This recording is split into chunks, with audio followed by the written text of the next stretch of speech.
warahmatullahi wabarakatuh. Waalaikumsalam warahmatullahi wabarakatuh. Bertemu kembali dengan saya Kang Acep dan rekan saya Kang Yuda. Siap, Kang Acep. Biasa kita masih membahas seputaran tentang peraturan atau hukum, Kang. Ya, siap, Kang Acep. Oke, Kang, di kesempatan ini saya akan mencoba berdiskusi nih. Gimana, Kang Acep? Jadi gini, Kang. Saya pernah mengupload di medsos tentang kegiatan sosial. Ya. Gitu. Menurut saya itu benar-benar saya lakukan dari segi sosial. Ya. Gitu. Cuma tetap aja gitu dalam kolom komentar tuh ada yang berkomentar ya katakanlah nyinyir. Ya. Sampai mengatakan bahwa konten saya atau uploadan saya itu berindikasi atau bertujuan untuk mungkin dengan bahasanya itu hanya untuk memikirkan isi beteng katanya. Waduh, keterlaluan, Kang Acep. Hanya memikirkan isi perut gitu. Keterlaluan itu, Kang Acep. Padahal jelas-jelas video itu saya buat betul-betul kemanusiaan sosial. Bahkan saya secara materi saya keluarkan uang dari pribadi gitu loh. Ya. Tidak dari donatur apalagi dari instansi untuk melakukan sosial kemanusiaan itu. Ya. Gitu. Tapi ya itulah manusia gitu ya. Ada saja yang berkomentar seperti itu. Nyinyir ya. Nyinyir. Jadi ya itulah saya garis bawahi katanya saya bertujuan hanya untuk mencari isi perut gitu. Padahal kalau cuma isi perut saya sudah ada gitu ya pekerjaan yang lain dan itu memang untuk isi perut gitu. Kalau yang kemarin saya bikin video kan itu memang sosial gitu. Tujuannya untuk edukasi. Bagus ya. Gitu. Nah, kalau seandainya nih saya merasa terhina lah gitu ya. Saya merasa ingin membuktikan kepada orang-orang yang berkomentar seperti itu, Ya. saya ingin menjerat dari segi hukum kan, misalkan. Ya. Katakanlah, oke lah misalkan video saya untuk betul lah untuk misalkannya untuk isi beteng, katakanlah betul. Apakah tetap masih kena tuh orang yang berkomentar seperti itu kalau saya pasalkan gitu? Ya. Kalau seandainya benar, Ya. saya untuk isi beteng gitu ya. Tapi ini tidak kan, saya Ya. untuk sosial benar gitu. Ya. Nah sekarang kalau seandainya benar, Ya. benar saya mencari sensasi atau membuat video itu hanya untuk mencari makan gitu. Ya. Tapi dengan komentar seperti itu bisa nggak nih saya jerat? Ya. Terima kasih, Kang Acep. Jadi gini, Kang Acep ya. Ini kita bicara tentang masalah undang-undang transaksi informasi dan elektronik ya. Nah itu jadi kita bagi dulu, Kang Acep. Ada yang seperti di kebanyakan fenomena yang terjadi di masyarakat sekarang ini, banyak yang terjerat sama undang-undang ITE. ITA ya? Ya, undang-undang informasi transaksi elektronik. Iya. Nah itu ada dibagi dua. Ada yang melalui aplikasi ya, Iya. aplikasi dalam hal ini media sosial. Betul. Nah, ada yang tidak melalui itu. Iya. Kalau dilakukan tidak melalui media sosial, tetap itu bisa dijerat, Kang Acep, asal dengan catatan menyerang kehormatan pribadi, gitu kan? Jadi di sana kalau menyerang kehormatan pribadi, merasa dicemarkan nama baik, itu diatur dalam pasal 310.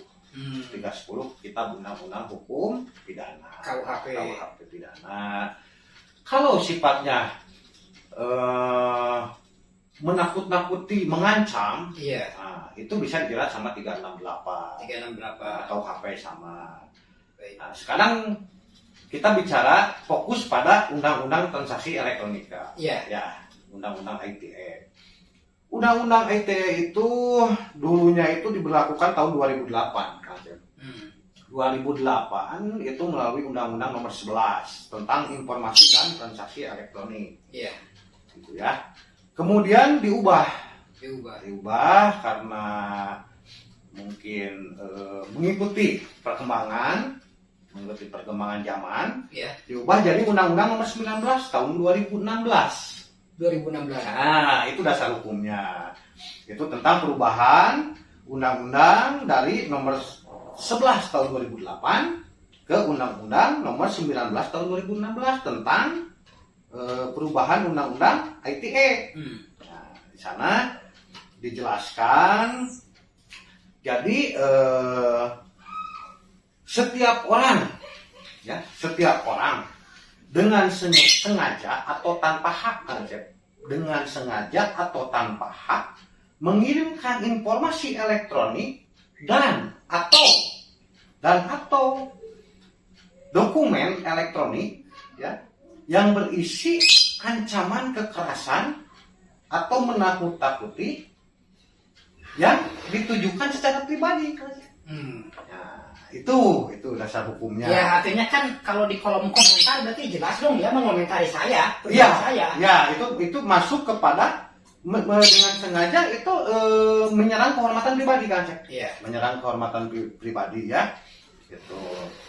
Itu di pasal 45 pasal 45 B Undang-Undang Nomor 19 yang terbaru 2016 itu yang tadi saya sebutkan itu ancaman hukumannya 4 tahun kan, Cek? 4 tahun ya. 4 tahun itu Jadi ya. ini kan kita fokus aja ke pertanyaan saya kan.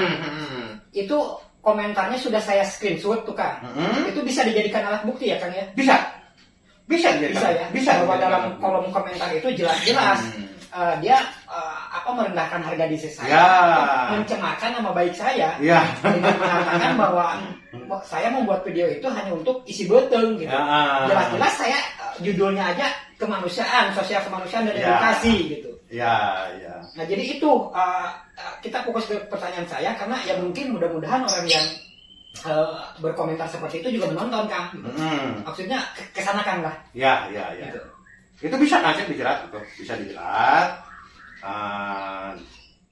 Ya unsurnya yang tadi saya sebutkan menyerang kehormatan pribadi. Oke. Itu masuk gitu ya. Oke. Masuk. Itu ancaman pidana 4 tahun, dendanya juga 750 juta kalau nggak salah. 750 juta ya. 50 juta itu. Padahal Kang yang berkomentar seperti itu tuh dia juga relawan. Artinya Gitu. artinya dia pekerja sosial juga, kemanusiaan juga. Tapi kenapa justru komentarnya seperti itu? Ya. Harusnya kan jelas-jelas edukasi, Ya. jelas-jelas harusnya mendukung. Ya. Disayangkan ya. Disayangkan sekali dia berkecimpung di dalam kemanusiaan, dalam sosial, tapi begitu saya sodorkan video yang yang temanya kemanusiaan dan sosial justru malah mencibir. Ini ada apa gitu loh. Iya. Jangan main-main, Kak Cep. Jangan main-main itu terhadap undang-undang ini ya, Kak Cep ya. Karena ancamannya sangat tinggi. Apalagi di pasal 27 ayat 1, ayat 2, ayat 3 Undang-Undang ITE itu ancaman pidananya 6 tahun. 6 tahun ya. 6 tahun dan denda 1 miliar. 1 Hmm. miliar Kak Cep dendanya itu. Makanya kita harus sangat hati-hati Kak Cep. Hati-hati dalam bermedia sosial. Nah, gitu. Jadi tetap etika kita pakai, itu jari-jarinya tolong dijaga. Jari. Oke. Ya, tolong dijaga Jadi ya. bukan mulut ya, jari ya. Jari sekarang. Gitu Kak Acep. Jadi dasar hukumnya itu jelas ada ya. Oke. Tapi di sana kan Kak Acep ada juga ya kasus. Itu contoh kasus Kang Acep satu ya. Iya. Terus banyak juga sekarang fenomena yang belanja-belanja di online Nah, tuh. ini ya betul. Belanja Betul. online. Ada kawan saya juga pernah dia belanja di online. Ya. Itu belanja di online kan diminta transfer dulu pembayaran lewat rekening atau lewat minimarket lah gitu ya, yang tersedia untuk melakukan pembayaran. Setelah kawan saya mentransfer senilai harga Ya, yang barang tersebut. seharga barang yang tersebut yang akan yang dibeli, tapi begitu ditransfer 1, 2, 3 bahkan sampai 1 minggu barang tidak kunjung datang. Begitu dikonfirmasi, ternyata sudah tidak bisa dilacak kan. Sudah penjualnya itu sudah tidak ada gitu. Itu bagaimana kan kita? Langkah yang harus diambil. Betul. Tetap itu masuk ke delik penipuan. Penipuan ya. Penipuan itu di 378 KUHP. Nah, kita pertama-tama datang ke polsek terdekat, bikin laporan polisi. Nanti setelah kita dapat surat tanda terima laporan, kita datang ke pihak bank. Nah, pihak bank, terus bukti kita transfer. Kan sekarang zamannya udah canggih ya Kak ya, bisa pakai m-banking gitu kan. Nah, itu screenshot nanti kita datang ke pihak bank penerima uang yang dari kita. Nah, kita tidak menyebut nama banknya Kak ya. Nah, kita datang ke sana, tunjukkan bukti bahwa kita sudah tertipu, bukti laporan dari kepolisian, dikuatkan dengan screenshot bukti kita transfer. Nah, nanti biasanya dari petugas bank tersebut akan memblokir akan memblokir rekening yang penerima itu. Nah, nanti pihak bank akan menghubungi kepada atas nama penerima rekening bahwa ada pengaduan, gitu. Nanti yang si pelaku itu nanti menghubungi pada kita karena dia nggak bisa transaksi karena diblokir oleh bank sepihak Kang Acep. Gitu. Artinya kalaupun dia tidak mendatangi kita, dia akan terus di blacklist oleh bank. Dia berhubungan nggak bisa transaksi dia karena dia rekeningnya diblokir oleh salah satu bank atau untuk keseluruhan bank. Salah satu bank. Nah, yang dipakai transaksi sama mereka, sama si sindikat itu Acep. Gitu. Nanti ada konfirmasi ke pihak kita dari pihak bank bahwa rekening sudah dibukukan di apa namanya? Iya, diblokir. Udah diblokir. Nanti kita tunggu reaksi dari pihak sana pelaku. Nah, biasanya pelaku suka menghubungi ke kita karena si pelaku tidak bisa melakukan transaksi Kang Acep karena sudah diblokir rekeningnya. Nah, itu yang bisa kita lakukan. Biasanya kejadian itu pernah saya menangani kasus seperti itu. Dan yang saya ambil langkah hukum itu seperti itu Kang Acep. Begitu. Seperti itu. Ini pengalaman pribadi saya. Pengalaman pribadi saya akhirnya diblokir dan pihak si pelaku menghubungi yang tadinya WA-nya diblokir sama dia, akhirnya dia menghubungi kita Kak. Mohon untuk dibukakan. Gitu ya. Itu tinggal kita nanti gimana cara penyampaian ke si pelaku. Gitu Pak. Mungkin pembahasan kita untuk kali ini kita ada sedikit Kak tambahkan ya. Ya. Kalau misalnya terjadi kebingungan, ini misalnya transaksi saya di kota A, pelaku di kota B, jauh kan? Nah, ini si korban bingung nih, kemana nih harus melapor, kan gitu ya? Karena di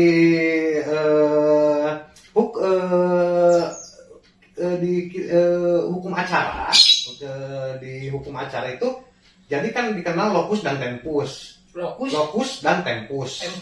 Lokus itu lokasi kejadian. Kalau tempus itu waktu kejadian. Waktunya kejadian. Lokus dan tempus. Nah, itu bisa kalau misalnya si korbannya di kota A, udah aja laporan di kota A. Karena kita tidak tahu juga keberadaan pelaku ada di mana. Nah, gitu. Jadi di salah satu TKP. Ini kan 2 TKP berarti kan? Betul. Si A melakukan di kota A, si B terima di kota B berarti gitu. Kan kita nggak tahu si penjual itu dari mana. Iya. Ya pokoknya kita waktu transfer di mana gitu. Lokusnya di mana kita? Pusat transfer misalkan di sini nih, di kota ini. Ya, Kita di sini ya, di sini aja. Itu bisa dari Polsek, Polres, atau di Polda. Bisa, gitu Kang Acep. Gitu ya. Nah, itu penjelasannya yang bisa saya sampaikan. Sepertinya sudah cukup dipahami nih kan. Ya, Mudah-mudahan ini menjadi wawasan nih buat saya. amin Kang Acep. Ya. Khususnya dan umumnya buat para sobat semuanya. Hmm. Jadi pertama mungkin tadi yang saya angkat adalah Undang-Undang ITE ya. Ya. Dua-duanya Undang-Undang ITE ya, termasuk Undang-undang ITE, Informasi dan Transaksi Elektronik Kang Acep. Dan ini sifatnya delik aduan Kang Acep. delik aduan. Jangan lupa, delik aduan. Jadi Harus ada laporan. harus ada laporan. Seperti yang segmen kemarin. Jadi seperti yang tadi pertanyaan saya yang pertama, kalau Ya. saya melakukan laporan, Itu baru bisa diproses. akan bisa diproses. Bisa diproses. Tapi kalau tidak ada pengaduan, tidak diproses Kang Acep. Oke. Gitu. Delik aduan bukan delik umum. Iya. Gitu. Jadi mungkin saya tidak akan melaporkan, saya akan menunggu dulu ada enggak nih itikat baik gitu, dari beliau. Ya. Ada ada itikat baik meminta maaf ke saya. Gitu. Ya. Tapi kalau memang ternyata tidak ada itikat baik, ya saya nggak tahu. Mungkin saya bisa berubah pikiran kan. Somasi aja sama Kang Acep. Artinya mudah-mudahan dengan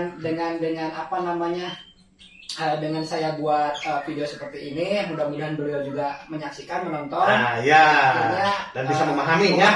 Dan ada itikat baik. Ya. Demikian para sobat, semoga perbincangan atau diskusi kami ini bisa membuka wawasan para sobat Amin. semua, Amin, Kang Acep. khususnya buat saya dan umumnya buat para sobat semua. Dan tetap di video-video selanjutnya saya akan mencoba lagi terus membahas tentang hukum dari kehidupan kita sehari-hari Ya. untuk mengedukasi ya saya dan para sobat semuanya. Semoga kita sadar akan hukum Ya. dan kita berhati-hati dalam Bertindak. berbuat atau bertindak. Demikian sobat, kalau memang sobat suka maka silakan di like, lalu di share, dan jangan lupa subscribe. Ya, itu ya. Semoga video ini dapat menginspirasi kita semua. Amin. Demikian tema malam ini. Wassalamualaikum warahmatullahi wabarakatuh. Waalaikumsalam warahmatullahi wabarakatuh.